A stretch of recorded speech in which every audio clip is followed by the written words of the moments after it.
Good Monday, everyone, and welcome to this edition of Conversations Daily News. I'm your host, Cyrus Webb. Glad you all could join us once again. Well, it's a brand new day, it's a brand new week, which means it's a brand new opportunity for you to do something amazing, and it all begins today. We, of course, have your news headlines coming up on this Monday. We have the Truth of the Day with Mary Ellen Ciganovich, and this is officially the last week that you guys will be hearing the Truth of the Day with Mary Ellen Ciganovich on our program. I'll talk to you guys about that a little bit later. And in today's Entertainment Spotlight, you've been part of my conversation with the one and only Perez Hilton, the entertainment guru. You don't want to miss that.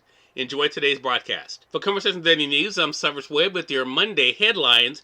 In national news, Uvalde tells Biden to do something. He pledges, we will. President Joe Biden sought Sunday to comfort a city grieving the killings of 19 elementary school pupils and 2 teachers at the hands of a lone gunman. Faced with chance of do something as he departed a church service to meet privately with the family, Biden responded, we will.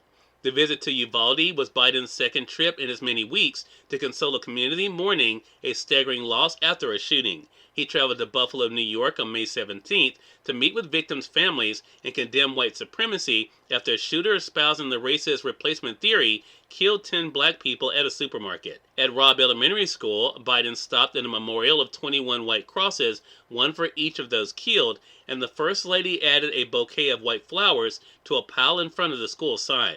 They viewed individual altars erected in memory of each student, and the First Lady touched the children's photos as the couple moved along the row. Both shootings and their aftermath put a fresh spotlight on the nation's entrenched divisions and its inability to forge consensus on actions to reduce gun violence. Evil came to the elementary school classroom in Texas, to that grocery store in New York, to far too many places where innocents have died, Biden said Saturday in a commencement address at the University of Delaware. We have to stand stronger. We must stand stronger. We cannot outlaw tragedy, I know, but we can make America safer. After visiting the memorial, Biden attended Mass at Sacred Heart Catholic Church, where some victims' families worship. As he departed to meet privately with family members, a crowd of about 100 people began chanting, do something. Biden replied, we will, as he got into his car. It was not immediately clear what the president was suggesting. He also planned to meet with first responders before returning to his home in Delaware. Biden visited amid mounting scrutiny of the police response to the shooting. Officials revealed Friday that students and teachers repeatedly begged 911 operators for help as a police commander told more than a dozen officers to wait in a hallway. Officials said the commander believed the suspect was barricaded inside an adjoining classroom and that there was no longer an active attack. The revelation caused more grief and raised new questions about whether lives were lost because officers did not act faster to stop the gunman, who was ultimately killed by Border Patrol tactical officers. In more national news, flight cancellations pile up on busy Memorial Day weekend. Hundreds of flights worldwide were canceled by mid-afternoon Sunday, adding to the mounting number of scrub flights during the busy Memorial Day weekend in the U.S. More than 1,260 flights have been canceled as of 2:30 p.m. on Sunday, according to flight tracking website FlightAware. That followed more than 2,300 cancellations Friday and another 1,500 on Saturday. More than 350 of Sunday's cancellations involved aircraft scheduled to fly to or from U.S. cities. Delta Airlines canceled the most flights amid major U.S. airlines, with more than 250 flights, or 9% of its operations, estimated on Saturday. More than 150 Delta flights were canceled by mid-afternoon on Sunday, according to FlightAware. In international news, Russia takes small cities, aims to widen East Ukraine battle. As Russia asserted progress in its goal of seizing the entirety of contested eastern Ukraine, President Vladimir Putin tried Saturday to shake European resolve to punish his country with sanctions and to keep supplying weapons that have supported Ukraine's defense. The Russian Defense Ministry said Lyman, the second small city to fall this week, had been completely liberated by a joint force of Russian soldiers and Kremlin-backed separatists who have waged war for 8 years in the industrial Donbas region bordering Russia. Ukraine's train system has ferried arms and evacuated citizens through Lyman, a key railroad hub to the east. Control of it also would give Russia's military another foothold in the region. It has bridges for troops and equipment to cross the river, which has so far impeded the Russian advance into the Donbas. In business news, Wall Street breaks 7-week losing streak, longest since 2001. Technology companies led a broad rally for stocks on Friday as Wall Street notched its best week in 18 months. The gain broke a 7-week losing streak for the market, the longest such stretch since 2001. And finally, in entertainment news, Top Gun Maverick wins Tom Cruise's first $100 million opening.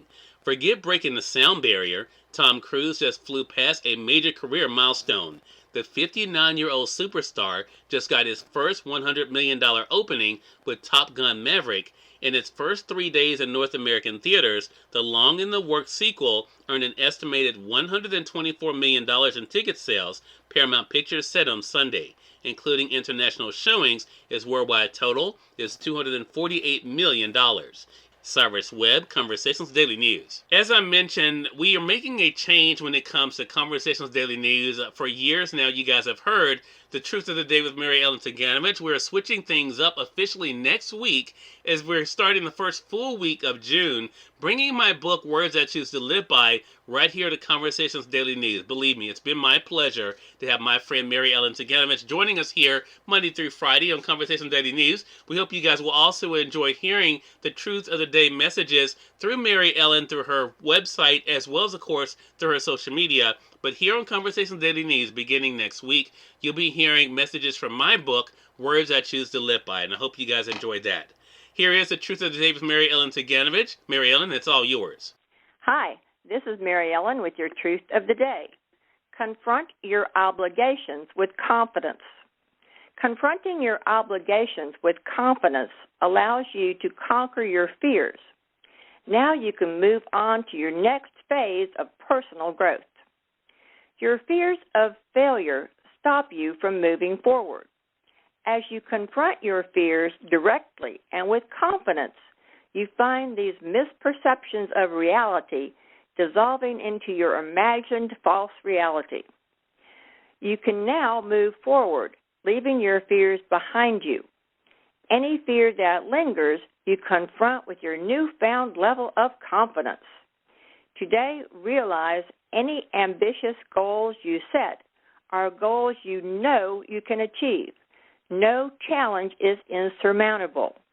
Enjoy the day. We are part of my conversation coming up with entertainment guru Perez Hilton in today's Entertainment Spotlight. Stay with us. You're listening to Conversation Daily News. For Conversation Daily News, I'm Cyrus Webb with Entertainment Spotlight. Perez Hilton joined me on Conversations Live, the radio show, to talk about his extraordinary career in the entertainment industry and what it's been like for him to do what he loves. Here's a bit of our conversation. What has that been like for you to see how you've not only been able to have the success you've had, Perez, but also the impact on the world that you've been able to have? I mean, I'm just grateful that 18 years later, I've managed to still stick around. I was the original influencer before that word even existed. And, most influencers, it's wild because, the only certain thing in life is change. Every single day we're different from the day before. We're a day older. We're hopefully wiser. Change, death, and taxes. It's like the only certainties in life. And especially in the world of social media and the internet, it's constantly changing and a new thing will happen or a new functionality or this will go away or whatever it might be. But one of the things that has changed the most drastically is the shelf life of an influencer has gotten shorter and shorter and shorter. Now you're lucky if you're, quote, hot for 2 years, 3 years maybe. And I'm into my 18th year. So I'm just so grateful that I've developed a loyal following that still reads my website, that listens to my podcast or watches it on YouTube, that follows me across social media, and that, I'm also objective and honest about myself. I'm not hot like I used to be. I'm not as relevant as I used to be, but I'm able to provide for my family, and that's what matters most to me, that I'm able to pay my bills and still enjoy what I do for a living. Cyrus Webb, Conversations Daily News. We thank you all for tuning in to this edition of Conversations Daily News. We'll be back to get on tomorrow's more news, Truth of the Day with Mary Ellen Ciganovich, and of course your Entertainment Spotlight. Until then, I'm your host, Cyrus Webb. As always, enjoy your day, enjoy your life, enjoy your world. Thank you all for choosing Conversations That News today. Let's make it a great one.